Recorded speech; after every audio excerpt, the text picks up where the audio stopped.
Welcome to the Texas School Safety Center's Learning Lab. I'm your host, Kathleen Bates. Today's episode is one that definitely stays with you. Our guest is Makaylla Talavera, a recent graduate from Pasadena Memorial High School in Pasadena, Texas. While in school, Makaylla served as the president of her HOSA club. HOSA stands for Health Occupations Students of America. Makaylla is an aspiring healthcare professional, but just a few months ago, she found herself at the center of a crisis no teenager should ever have to face. During what was supposed to be a routine volunteer shift at a school event, gunfire erupted. As panic spread, Makaylla didn't run. She responded.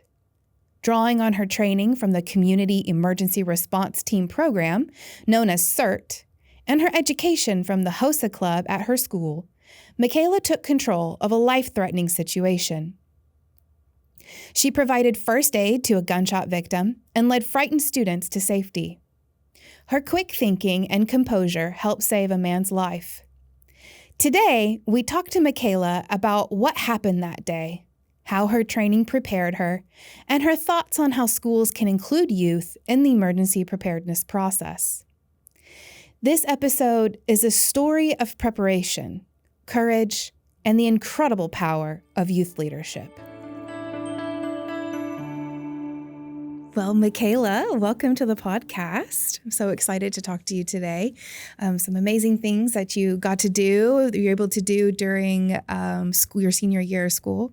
So before we dive into what happened on that particular day, I'd just love for you to tell us a little bit about yourself, what you're passionate about, how you became involved in HOSA and CERT, why you wanted to become involved. Hey, so I'm very passionate about helping others. I love being around people, whether it's my family, friends, community, church. I just love people. It brings me a lot of joy to see other people happy. So I often surround myself by a lot of people. HOSA, I joined it my sophomore year, and then I competed. I got involved slowly as the year went on, and then I qualified for state, and then I was like, okay, I'm kind of more committed to this. It's not just something that I could say I was in, I'm actually in it. And then junior year came, I competed again. The results didn't come out like I wanted to, but I stayed in it. Junior year, I was the president, and then senior year, I went on to be the president once again. And this time, my love for it really grew. I love the people in it, loved my advisors, my teachers. In HOSA, we compete, we have meetings, we have socials. It's just a wide variety of things that we do, and I loved being able to have an opportunity to be in it. CERT is a community emergency response team. It's a program that I was able to get into because I was taking HOSA curriculum classes, a health science class at my school. I took it my first semester of my senior year, and it became something that I was very fond of, that I loved a lot. And it just became something that I looked forward to as well, because so many of my HOSA family was also in it. So it was just something that I could spend more time with. I loved learning about it. I loved studying. It just became very enjoyable. So it was something that found you. It wasn't necessarily you grew up with the love of medicine, and so you wanted to join HOSA, and then you found out about CERT. It was something that just found you? Yes. I kind of joined the classes on accident because I didn't really have any other classes that fit my schedule sophomore year. So they're okay, we have this class, and it's the period that you need to replace your class. And I was like, okay, let's just do it. I just agreed. I was like, I hate being in the counselors. I hated changing schedules. The beginning of the year is chaotic. So I was like, okay, I just wanted to settle down and be in the class that I knew I was going to stay in throughout the year. So it was just there, and I took the opportunity. Yeah, but then you were in for a surprise because it sounds like you were able to gain some amazing skills. So HOSA is a club at school. CERT is a community program that you're able to be a part of through HOSA. What are the skills that you and other peers your age are able to learn from HOSA and CERT? So the ones I remember off the top of my head were the ones I particularly focused on for competition, which were controlled bleeding, airway, just assessing the scene, making sure that above everything, safety was first, safety for yourself, for the people around you. If there was a huge fire, you don't go in there. This is first responders.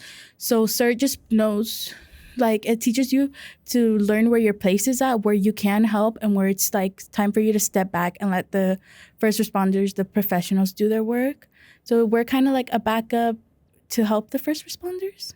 So HOSA is a student club at school, while CERT is the community response to emergencies. And CERT allows students, young youth, to be involved in that community response. So what is it like being a part of a community response system like that, where you have adults who are volunteering their time to respond to emergency situations, you have first responders, and then there's also youth that get to be a part of that response? What's that like? I think it's very like fascinating because a lot of the youth, they choose to be there. Like it's not something that they're forced to do. It's something that they enjoy doing. Like it's optional. It's not something that you're mandated to do. It's something that you choose to do it. Like, oh, I want to get the certification. I want to help my community. And it's something optional. So the people that are there really love doing it, which I also think makes everything about it so much more positive because no one hates being there. How did you learn about CERT? Was it a teacher of yours with HOSA? How did you become connected? So Dr. Barker is one of my HOSA advisors. She was my teacher sophomore year and again senior year. And she is the one that teaches the CERT curriculum at school. And I love her. She's an amazing teacher, an amazing person. So I was like, okay, like I want to have her as a teacher again my senior year. And she just so happened to teach the class. So I kind of taught it because I was like, okay, like another certification, like that's going to look good on my resume. I didn't think that it was like skills that I was going to put into play or something that was actually going to be meaningful towards me. Yeah, later that day, Yeah. Something like that. So earlier you were talking about CERT rodeos. What are CERT rodeos? What do you do there? So CERT rodeos, it's kind of like a practice of everything. You go, one of our options is going into like a smoky, dark building. And in CERT, we're always told like to be with a buddy, like you're never alone. Because if something happens and your buddy's not there, like no one's going to know where you're at or anything in a real emergency. So we go into this tower. And we go in with buddies. We go with flashlights, walkie-talkies, notepads. And one of our skills is to look for tennis balls, small tennis balls that are around the building.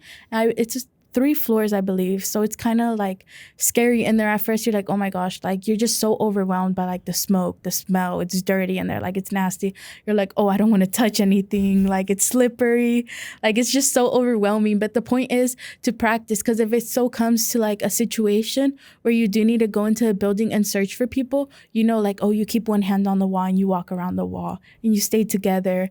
And we practice looking for tennis balls, but in real life, like it'd be people that you're looking for, animals or something like that. So it sounds like it's preparing you for real life skills that you might need as a first responder or even working in the medical profession, but also just everyday skills probably are helpful no matter what emergency situation you might find yourself in. So CERT gave you the opportunity to build a lot of hands-on skills, but HOSA probably also gave you skills, but in a different way, more knowledge-based, because you're learning about the human body, you're learning about, CPR and first aid. What are some of the skills that you learned from being a part of HOSA or your health science technology class? So I think the biggest skill I learned that is just like it takes part of my everyday life is leadership. And it's just not knowing when to lead, but it's learning how to lead correctly, and to know when it's your turn to not lead. Like when you need to step back, like, okay, maybe I don't know enough in this area as someone else does. And that's okay. Just because I have a title or because I'm an officer, because I'm the HOSA president, doesn't mean I need to have control over that. If I see someone else has more knowledge, is like more knowledgeable about the situation than me, like it's okay for me to step down and give someone else space to lead.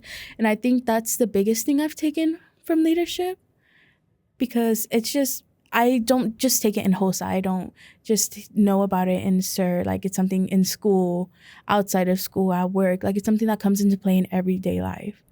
And I think like skill-wise, I think my first certification was BLS. So it was like CPR and Heimlich maneuver and stuff like that. I think that's a very important skill because it just can happen anytime in your house, in a restaurant. Like it's a great skill to just have. Like you hope you don't have to use it, but it's a good skill to have the knowledge to use it no matter where you're at. Yeah, I completely agree. All of this is like setting you up so that with this situation, this incident, which I'd like to get into and talk to you about, it really prepared you for the response that you had. So let's talk about that day. You had just come back from a big HOSA competition and you had decided to volunteer for a school event. So I would love if you could walk us through your memory of that day, be as detailed as you can remember, because I know this happened a couple of months ago, but what was that day like? What were you doing? And then what happened with the incident? So it was around 4 p.m. I got back from the host competition, like you said. I got back because I wanted to volunteer. I was in a good mood. The competition went very well, so I was just all in the ups. I went in. The first thing I did was check in with the first aid station where some HOSA students were volunteering. The band put me in charge of that because I'm in both band and HOSA, so I was volunteering on both behalves. So I check in with first aid, I go change, and then I'm kind of situated myself. And then because I was like supervising first aid, didn't have to be there all the time. So I went and I caught up with some band friends, and I was like telling them about how my competition went. Again, I was very excited, in a good mood. We went to the gym where all the performances were happening because it was a drumline competition. So from the gym, we watched our school perform. Then they finished performing. We got out. We're like, okay, like it's almost 6. Like, let's go have dinner. And there was a concession stand. The volunteers got like food for volunteering, right? So everything, it kind of takes place in the big main hallway of my school. The concession stand is there. Restrooms are there.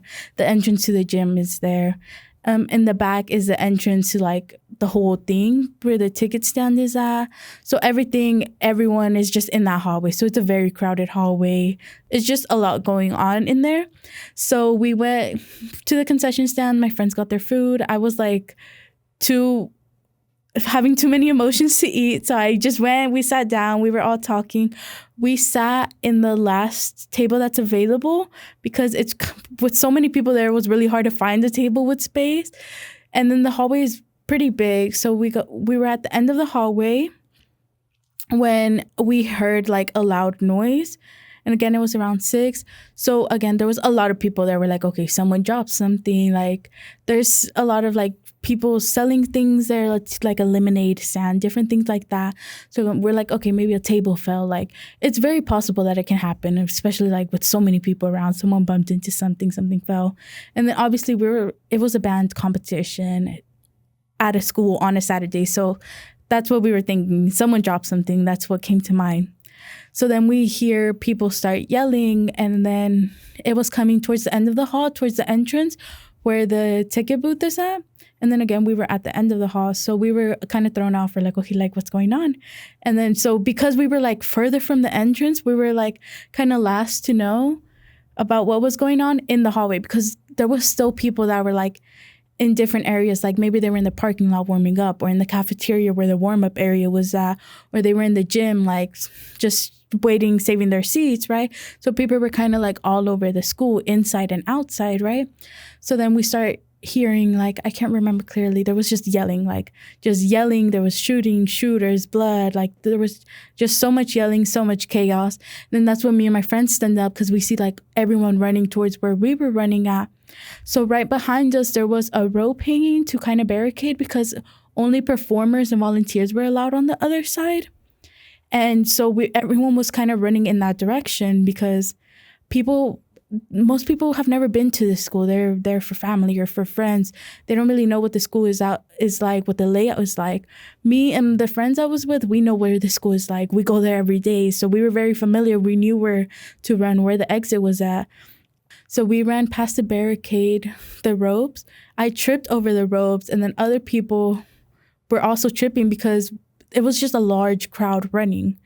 So then we eventually got to like more towards the end of the hall where there was a black curtain hanging. There I kind of freeze, and I'm kind of like still confused. I really just don't know what's going on. No one really knows what's going on. It's the he said, she said. So we were just all like going based off of what we heard.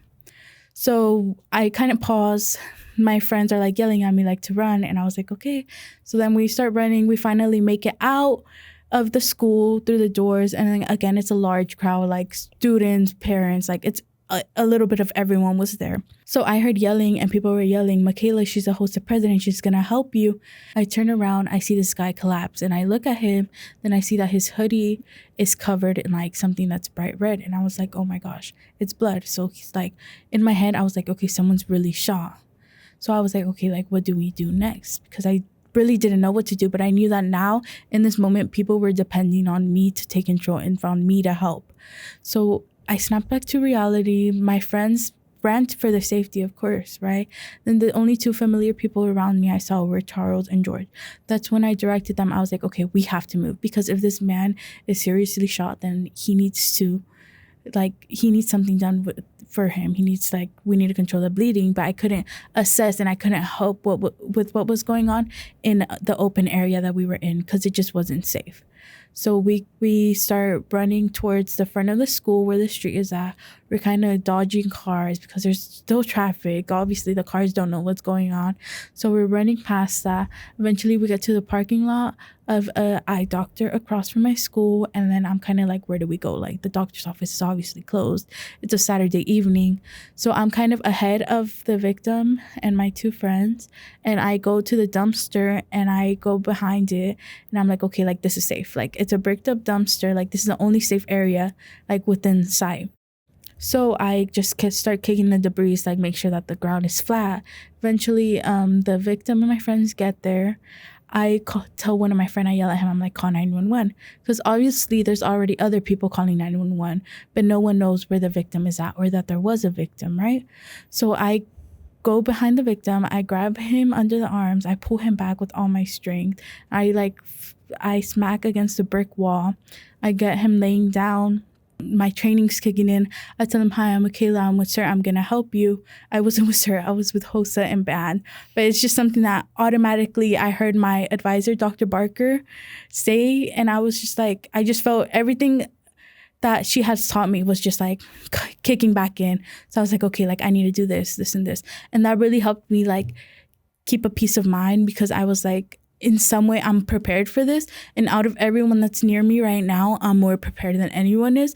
So I knew that it was like my responsibility to stay calm, to help the people around me. So then Charles came back, and then 911's asking a bunch of questions, obviously, right? Because we told him that we're with the shot victim, right? So I asked Dwight, I'm like, okay, like, what's your name? How old are you? He responds with Dwight, his name, whatever, right? And then he's kind of like in and out at this point because of how much blood he's lost, right? So I yell at someone to give me their shirt. So I grab the shirt. I kind of like squeeze it into a ball. I start applying pressure. I try to cover as much surface as I can, because Dwight was wearing a baggy hoodie and khakis, and he didn't have shoes by the time he got to me. So his shoes were lost like somewhere in the chaos of everything happening, right? So I was like kind of analyzing. I was like, I can't, because his hoodie was baggy, I couldn't see directly like where the wound was at. I couldn't really do much. And then in CERT, we're trained like, okay, like if it's in an extremity, you put a tourniquet, right? You apply pressure. If that doesn't work, you put a tourniquet. It was in the shoulder. I couldn't put a tourniquet there. There was no place for me to put a tourniquet. So I'm kind of like still like trying to figure out what I'm going to do, but I have to remain calm and like make it seem like I know what I'm doing, right? So I'm answering the questions that 911's asking. Eventually, I think we lose connection, or I don't know what happens. The room starts, or the area starts to fill with a lot more people that are also looking and running for safety, right? So I yell at Charlie and I tell him, grab Dwight's feet, pick them up. That way we could keep like the blood in his upper body. While this is happening, I'm talking to Dwight. I'm making sure that he's staying conscious, because the last thing we want is for him to go unconscious. And again, that's something that I was trained to do. And I just heard like my advisor, Dr. Barker, like just telling me like he can't fall asleep, because if he falls asleep, I don't know if he's dead or if he's asleep, unconscious. Like I don't know what's going on. So it also kept me like, in order to keep that peace of mind, I had to keep him awake. So at some point he started like going unconscious, and I started like slapping him, and I'm like, Dwight, you need to wake up. Dwight, you need to wake up. And then at that moment, Dwight grabbed my arm, and I look down, I see his hand, and I see that like I really am covered in blood. Like there's blood on my bracelets, there's blood on my arm, on my hands. And then I look at his face, and he's looking at me, And he looks me in the eyes and he asked me, am I going to die today? And I didn't really have an adequate response. Like, I'm not trained to answer that. I'm not qualified to answer that. And that part of my training is to know that it's not my place to answer that question. So I told him what I was trained to tell him. I told him that I'm going to be here until the EMS arrives. So I was with him until the EMS arrived. Eventually, it took around 15 minutes for the ambulance to arrive. And it was just 15 minutes full of chaos and panic. And I had to remain calm through everything because someone had to be calm. And if we were all freaking out, then like nothing was going to really happen. So no matter like the way I reacted to the situation, like if I reacted in chaos or in panic or anything, like it wasn't going to change that there was someone bleeding in front of me, right? Somehow I kind of blacked out during this part because, again, of all the trauma. But the EMS arrived, people started yelling. They're like, get out, let my guys get in here. So that's when the crowd started clearing out. And that's when I kind of realized, oh, like someone's here to help. And so once that happened, Dwight kind of like told me to grab his phone. Again, he was more out than he was in right now. And so I grabbed his phone and like kind of, I was still applying pressure with one hand. And so I was told that I was kind of I was pried off of Dwight because I didn't want to let go of him. And then eventually I just remember being outside of the dumpster and I had Dwight's phone in my hand and I was just kind of walking and I was like, what's going on right now? Like, because I was just kind of taking everything in. Like I saw the sky and I was like, okay, like it's dark now. It wasn't dark before. And I just realized like so much has happened in so little time and it's felt like forever. And it was just so much to take in. So I grabbed Dwight's phone. I put my number in because he asked me to stay in contact, right? And then I see a paramedics like standing there in the parking lot. And I tell him this is the victim's phone, whatever, right? And everything is finally calming down because we're finally all safe.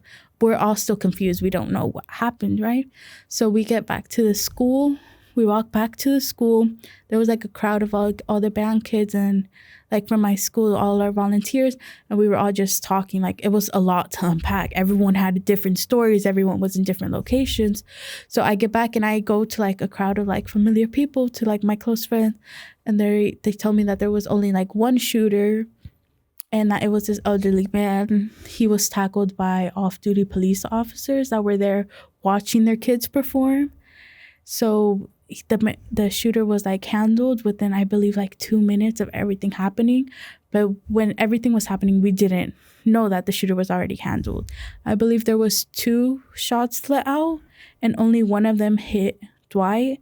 So other than Dwight, there was like no casualties, nothing. And so while we were all over there, Dwight was moved to a different location where he was then airlifted to a different hospital. And then by Monday, me and Charles went to go visit him and just to like introduce ourselves formally under better situations. So we kind of talked and we were just debriefing about everything that happened. And Dwight said he had no connection to the shooter. So it was just, we have no answers to that. It was an unknown cause. It just happened, I guess. And he was told that he was going to make a full recovery, which he has. And he had no like severe injuries. Wow. That's so much to unpack. When you're explaining like from running from the front of the school to across the street, trying to find safety, are there 20 shooters? Is there one? Is more going to happen? What do I do? Is this person really shot? What is going on? Man, that is so much to go through your head, like in a split second. There's probably a million thoughts going through your head all within that span of time. That's so much to unpack. Like as you're sharing your story, my heart is beating when you are saying things. And I just, it's unfathomable that one, that happened in your school community, and 2, unfathomable that as a high school student, you were forced with a life or death decision to make. You said when you looked at him, you felt like, well, what am I going to do? I can't just not help him. But you'd be surprised how many people in that particular situation wouldn't be able to help. They would freeze or run off. But you decided to help him.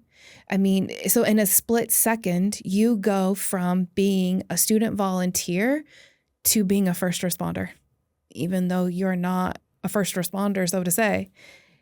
But when you looked at him, like, what made you decide, no, Makaylla, I have to do this. I have to do this. I can't just run off and leave this person here. I have to help this man. Like, how did you get to that point?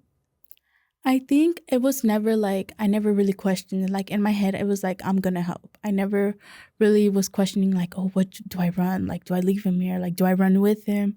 In my head, like I turned around and I was like, someone needs my help. And I just thought like, I can't leave them there. Cause then I felt like that was going to like taunt me more. Like it was going to follow me everywhere. So I was like, no, because like everything happens for a reason. I strongly believe that. And Dwight, the victim, was in a completely different spot in the school. He was where the shooter was at in the beginning of the hall. I was at the end of the hall. So, like, I think everything happens for a reason. Like, we ended up in the place where we were at, and I was like, okay, like, someone needs my help. I'm going to help them. Out of the people calling out my name, like, they don't know what to do. They called my name out. And then they called my name out and then they ran. And I can't blame them for that. Like, you have to think of yourself first. In the training, that's what we're taught. Like, you think of yourself first. Because if I'm not safe, how am I going to help someone else be safe, right? Right. So I'm like, and then after the incident, I received phone calls from like friends and they're like, I'm so sorry for leaving you. And I was like, why are you apologizing for like saving yourself? Because in that moment, we didn't know what was happening. We were confused. Until now, we kind of have questions like why the man had no connection, why our school, why that time. Like, there's just so many unanswered questions. And like in the time, everything's running through your head, like what's going on. Mm-hmm. And so you're supposed to put yourself first, right? And so in the time, I was like, I'm putting myself first by helping someone else. And I had Charles and George, they stayed with me. And I don't know what went through their head, like why they decided to stay. I wasn't very close with them either, but for some reason they decided to stay with me and help me. And I have to give them a lot of the credit because I wouldn't have been able to like carry Dwight across the street by myself. Like you said, he was dead weight. Yeah. So I think like I don't know why they stayed. I don't know why I helped either. I just felt some calmness along with the chaos. And I was like, okay, like, let me grab onto the calm that I feel now helping. Do you think that all the training you've had is what helped you stay calm? Definitely. I think, again, when everything was happening, I heard Dr. Barker's voice, my advisor. She's the one that taught me everything that I knew. She would stay after school, like helping us study for CERT. And we'd like have to reenact things with her. And I'd practice on her. I'd bandage her up. Mm-hmm. We'd do lifts and carries with her. So in my voice, I'm like, okay, like what's next? Like what's next in the textbook? Like what would Barker tell me to do? Mm-hmm. Like what would Barker correct me about now? And so one of the things also is when I got to Dwight, whenever we were finally, like he was laying down, I was like, Dwight, my name's Makaylla. I'm with CERT. I'm here to help you. I wasn't with CERT. I was with band and HOSA. But it was just like, I don't know. It was just. But training kicked in. Yeah. I just like, okay, Barker always tells me like, you shake them, you introduce yourself. Like you get permission to help. Yes. So that's what I did. I just heard Barker's voice and I was like, okay, now this. So it was just like, I was kind of counting on her in a way. Yeah. She was, I guess, your, like angel on the shoulder or whatever. She was like coaching you through it. I mean, well, kudos to your teacher, Miss Barker. Dr. Barker. Oh, Dr. Barker. Yes. Clearly, she's doing an amazing job. Definitely. If you were thinking, okay, what would Dr. Barker tell me to do now? What would be next? What would be next? And listening to that, your conscious is what you're listening to, which happened to be the voice of Dr. Barker. Yes. And hey, that's okay, right? Whatever works, right? But earlier, when you were kind of just sharing about the CERT rodeo and what you do with that, I don't know if you thought about it or realize it, but in a way, going through that 3-story building that's very smoky, very hard to see, where you are sticking to the side of the walls, where you're working as a team to find the tennis balls, is preparing you for intense situations. While it might not be realistic that you would navigate a building on fire, maybe not, I don't know. But in this situation, stress is stress and chaos is chaos. And all the feelings and all the thoughts and all the emotions that went through your brain and your body, I think are consistent no matter what the situation is. And so being exposed to something like that in CERT rodeo and kind of like feeling anxious and like going through the emotions of all of the craziness of what that CERT rodeo felt like in that moment, I think prepared you for this. Mm-hmm. Even though you were outside and you weren't, in a building on fire, all those emotions still feel the same, and you've worked through them and processed them. And then you acknowledge like, okay, yes, I'm feeling this way, but I can't be in this frozen mode forever. I need to act and I need to do. And what would Dr. Barker tell me to do? Mm-hmm. That's just amazing, Makaylla. I mean, to be a high school student and to be leading your peers and telling them what to do and where to go and call 911 and don't be over here and don't say that, try not to cause chaos, all at the same time while managing the victim and making sure, where is he at? Then I got to call my mom and make sure I tell my mom I'm okay. That is quite the story. And I mean, quite the story of heroism. I don't know if you feel like a hero. Do you consider yourself to be a hero? I think everyone that was there like had their part in being a hero, because by not causing the chaos, by like calling 911, like there was definitely like a role that everyone took in the situation. Yeah, I think I like that. I think everybody had a part in playing a hero. I mean, especially the two people. Were they your friends? Yes. The two that stayed with the victim. I mean, for them to stay with you. Right. They could have gotten so scared that they left, but they chose to stay with you and to follow your leadership and to get the victim to a safe place. So I know you said that you don't know what was going through their mind or why they decided to stay, but have you had an opportunity to talk to your friends after the incident and kind of just talk through it? So I did, because in the moment we weren't with George. George was a friend that I developed because of the incident, and we got close. So we were like automatically bonded because of it, right? Yeah. So it was like a friendship that grew because of trauma. Yes, trauma bonded. Unfortunately. So, so George and Charlie, which were the two guys that were with me, are in the same section. So that's why they were very close. And I'm in a different section, but me and Charlie were like in the same friend group. So that's why we were in the same area when everything happened. And he was the one like pushing me to like run. And I was freezing. I was like, no, like, so he was pushing me to run.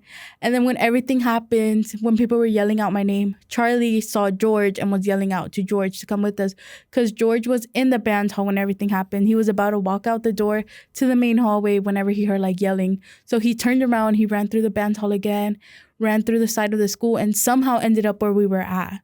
So like, it's not like he was following us or he was with us to begin. Like, no, he could have kept running, but I guess like it's better to stay with someone so that like you're not alone, because it's not something that you want to be alone going through that. And then I think Charlie stayed because my other friends, they left because, of course, like you have to put yourself first in that situation, right? So he stayed. I think we were all just like kind of in shock. I think he realized that like I'm freezing while running, that I'm not like completely there either. So he stayed to like push me through it. And then George was there. And then again, George was a freshman. He's a sophomore now. But he was also like they were doing what they were told, basically. Yeah. So, yeah. I know you said you were talking about that powerful moment when the victim asked if he was going to live or die. And you said it's just a sense of calmness came over me. Where did that calmness come from? Where do you think? I don't know. I want to say it was God. I don't know. I don't know if it's the people I was around. I knew that someone was depending on me. All those people that were yelling out my name were depending on me. I don't like disappointing people. So I was like, okay, like I'm not only doing this for me, I'm doing this like for more than just me. And I was just calm knowing that like that people trusted me to call out for help. And then I was just like, okay, I don't know. I had to be the calm one because clearly like everyone around me wasn't calm. Mm-hmm. So I was like, okay, like I can't make things worse. Like me being crazy isn't going to change that anything is happening. Me crying in that moment, like breaking down instead of helping wasn't going to change anything. Like me just freezing wasn't going to change anything. So no matter how I reacted, whether I reacted calm or crazy or anything, it wasn't really going to change that someone was shot and that they needed my help. Yeah. So I just reacted in the way that I thought would like be most beneficial for me, the people that were around me too. Like, yeah. Earlier, we were talking and you mentioned that you would like to be an ER nurse. I think that you could probably handle the chaos of an emergency room. So it sounds like you have a calling. And I'm happy that, I'm so happy to hear that you were there to be able to provide aid to the victim and that a sense of calmness came over you and you just knew what to do and you did it. What does it feel like knowing that the man you helped made a full recovery, that he did live and that he's okay? What does that feel like? It makes me feel like pride, but it makes me happy. Like, I was able to talk to Dwight, the victim, after. He's a really nice person. He's young too. So I'm just like, his life almost got cut short because of a mistake that someone else made for apparently no reason. So it's just like, it makes me really learn to appreciate every moment that I'm in, appreciate the people around me, my family, my friends. And it just makes me very thankful for everything and that I was there, that I was able to like gain that experience, because it's not something that I'd want like anyone else to go through. It's definitely traumatizing and it's definitely a lot, but I think I'm not necessarily fortunate enough to go through it, but I'm very grateful that it's something that I went through and that I learned from. It sounds like you've done a lot of reflecting and you've definitely learned a lot from it. I can tell. So through everything, now it's been months since this incident has occurred, and I know you've talked about it with people and you've processed it, but what was the most difficult part of this experience? Like, is there something that has just stuck with you after this happened? I think the most difficult part was seeing like the people around me feel unsafe and like feel different negative emotions because of what one other person did. Because it was supposed to be a fun night. We were volunteering all together, like enjoying. We were eating dinner or lunch, dinner kind of. We were spending time together, like with the people we enjoyed being around. And it all got ruined in a split second because of someone else's decision. So I think it's made me like really think about like how my decisions, even like my small decisions, can affect other people. I think the thing I took with me the most after was like that I do have a strong support system, and like even those friends that were next to me at the table when everything happened, they were still like there supporting me, like still asking if I was okay, if I needed anything, and I was able to give them the same attention and help that they were giving me. So I think I took that away, that sometimes something needs to happen for the people around you to get closer and for you to just discover different things. Well, what did you discover? What did you discover about yourself? I discovered that I can do a lot of, if I do things confidently, even if I'm like questioning everything, because in that moment I was questioning everything, but I just had to be confident in what I was doing. And it clearly like led to success. And it showed like that I can definitely, it sounds like so cliche that I'm like more capable of what I think I am. But like in that moment, like I realized I am. Like never in a million years, if you would have asked me before that, like, oh, would you help someone in a shooting? I'd be like, I'd save myself. Like I'd hide, I'd run. But it definitely showed me that like if I'm given the opportunity, I can do more than what I think I can do. I think that's an amazing sentiment to have. And it leads me into my last question as we talk about reflecting on what has happened, because both students and adults will get to watch this interview with you. So my question is, what do you hope people take away from your story? Not just about you, really about the fact that young people have an ability to lead in a crisis.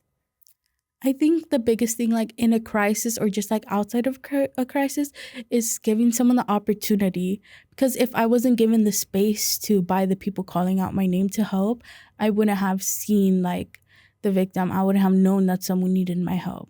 And by them calling out to me, it gave me the opportunity. Like in this interview, I received the opportunity to come because of Mr. Smith, because he made the connection.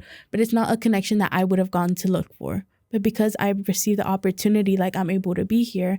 I think many people, if they receive the opportunity, they can do so much more, like youth, children, like adults, like it's just anyone and everyone. So having the opportunity to be a part of HOSA, which then got you connected to CERT and using all those skills. And then it just so happened that on the same day you placed second in a competition, you would actually have to put those skills into practice in a life or death situation later in the day. But like you said, just the mere fact of the matter is that you were awarded these opportunities that you got to participate in, which then gave you the skills, the knowledge, and hopefully, I think, empowered you to take charge in an actual situation and put that knowledge and those skills into practice. So just merely by providing opportunity is what you're saying? Yes. That's nice. I like that. So I do want to spend a couple of minutes kind of just talking about what schools could do, or, how we can encourage students, middle school, high school students, to feel empowered and confident in emergency situations. Because, emergencies, they can happen anytime, anywhere, right? Like whether it's an allergic reaction. You were talking to me about a situation where somebody was having an allergic reaction before we started filming, to an active shooter situation, right? Emergencies happen on a daily basis, and how minimal or how big they are, it just depends.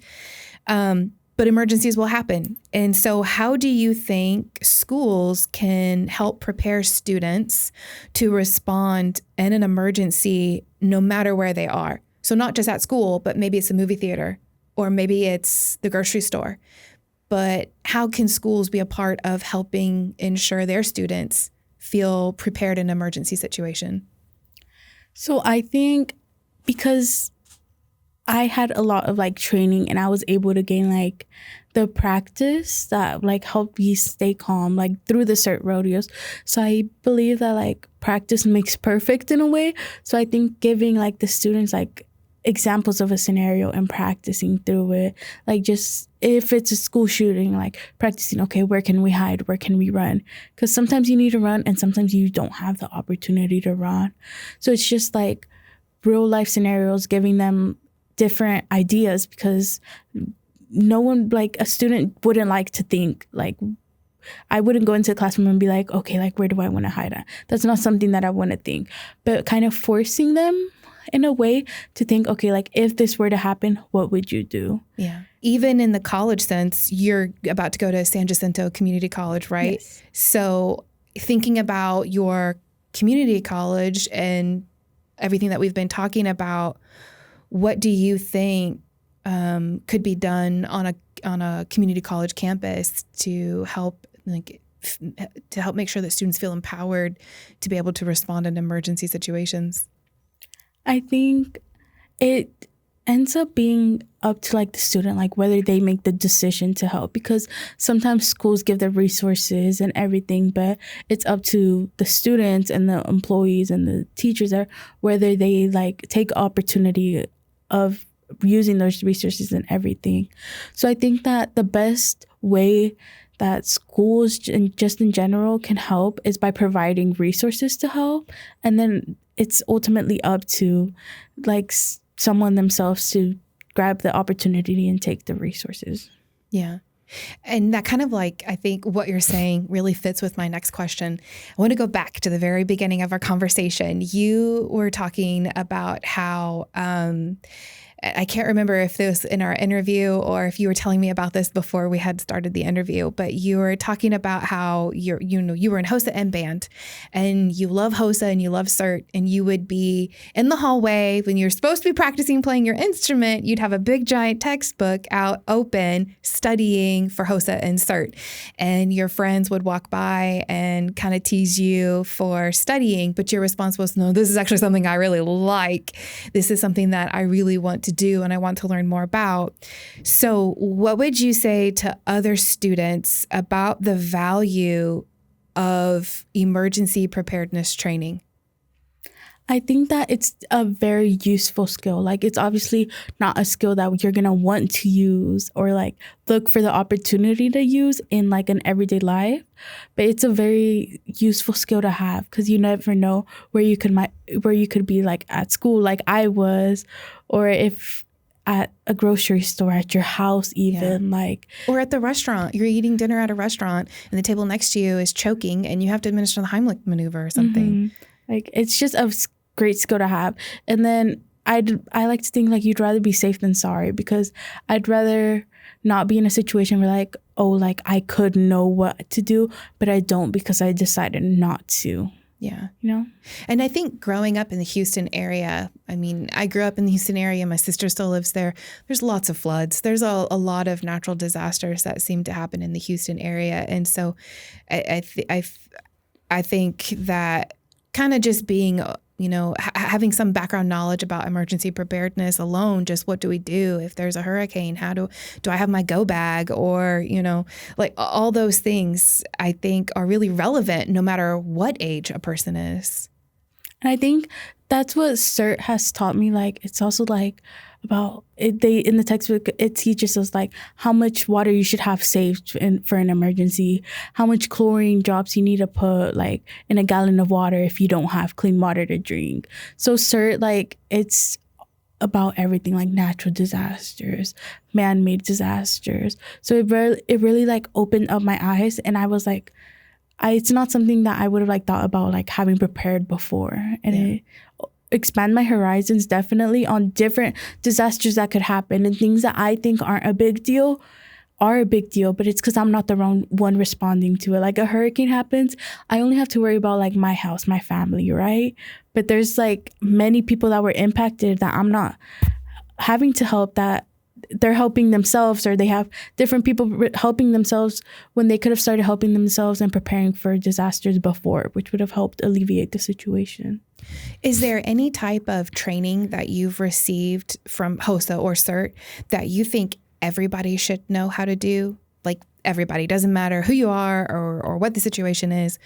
What training or knowledge do you think everybody should have?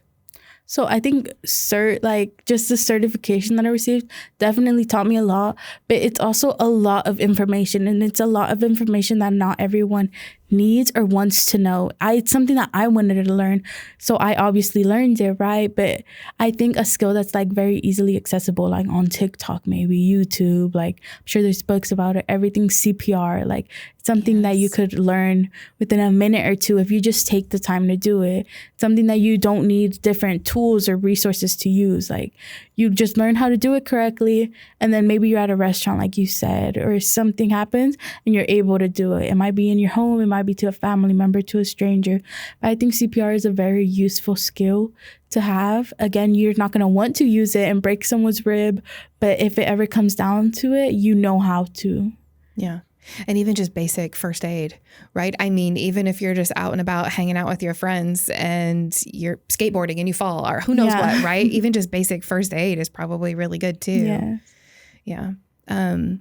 Well, it's been really great getting to know you and getting to hear your story. Again, I'm blown away. I can't imagine the situation, the incident that you went through, even listening to you talk and in so much detail about everything that had happened. Even myself, I'm thinking, this is not real. Like, no way this conversation is happening right now. To match what you were saying, thinking, this is not real. There's no way this is happening right now. And the out of body experience it's just the conversation that we have had, and you sharing your experience and your heroism, whether you like to be referred to as a hero or not. But your heroism, all of that is something that is going to stick with me, and I think something that will stick with everybody who watches or listens to this episode. And I'm super hopeful for those who are in a position to do so, considers opportunities that they could provide to students at their school. If maybe at a school, they've got a HOSA club and they host a CPR training for everyone at the school to attend. Like maybe the back to school events when you go back to before school starts, you go back and you get your class schedule or something like that. And the school is offering a CPR and first aid class that anyone and everyone can attend. I'm hopeful for those who are in the places to make those decisions. Consider the important message you said about just providing the opportunities to give the knowledge and to allow young people to practice the skills is going to make them, I think, feel more empowered to respond in different situations. So, to wrap up, I would just love to know what's next for you. I know you're going to San Jacinto College and you are obviously meant to work in the medical field. You are a natural-born leader and I think a natural-born healer. So what's next for you? So I'm starting in August.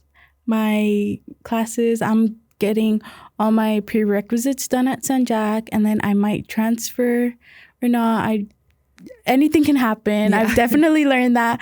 So as of right now, I want to transfer to UT Health, but I'm just waiting to see what happens. And I want to go for nursing, to major in nursing and graduate, become an ER nurse. That's awesome. Well, I wish you the best of luck in your studies. Hopefully, I'm sure you're going to have an amazing first semester as a college student. Very excited for you. And thank you so much for spending your time with me. It's been such a pleasure getting to know you and hearing your story. Thank you for having me.